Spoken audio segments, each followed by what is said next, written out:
In much of Africa, same-sex relations are illegal. 31 out of 54 countries recognized by the United Nations have outlawed same-sex relations.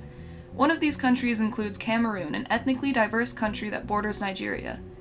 Cameroon has had a long legacy of colonization. Prior to World War I, Germans had colonized the country and used it primarily for plantations and trade.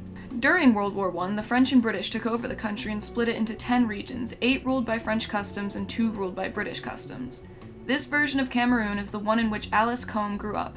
Nkom was born in 1945 in the French region of Berthaud-Clair, Cameroon in West Africa. She was one of 11 children in her family. By 1960 and at the age of 15, Nkom witnessed French Cameroon gain independence from its colonizers and become its own country with a new constitution and an elected president, Amadou Ahidjo. Ahidjo used his power to criminalize homosexuality. Nkom explains this saying, quote, "When Cameroon gained independence in 1960, its first penal code, which was approved in 1965, did not mention anything on homosexuality. It wasn't punishable as the country had homosexual traditional rights. Homosexuals lived among the people and were not considered harmful to the villagers. It was in 1972 that President Ahidjo introduced homosexuality in the law by ordinance. Although this is a sector reserved for the law voted by the people, Ahidjo introduced unilaterally homosexuality into the law.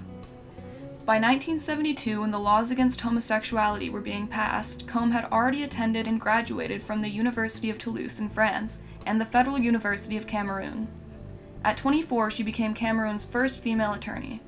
Throughout her career, she defended low-income and vulnerable people, including political prisoners, homeless children, and women. In 2003, Nkom represented Cameroon in Portland, Oregon as part of the World.Fr Council's International Visitor Program.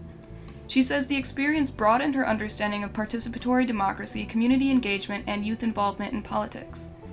Inspired by this experience, she returned home and began focusing on getting young people and women registered to vote. That same year, Nkom founded the Association for the Defense of Homosexuals to provide legal aid to LGBTQ individuals in Cameroon. No other group has ever or currently does this pro bono advocacy work in Cameroon or the rest of Western Africa.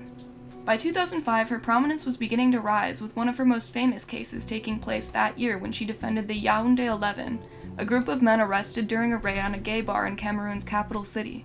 By 2011, Alice Nkom had been involved in 50 trials representing LGBTQ individuals, and had successfully secured the release of another 50 clients without the need for trials. However, due to her increasing global recognition, the Cameroonian government issued threats of arrest against Nkom in January 2011.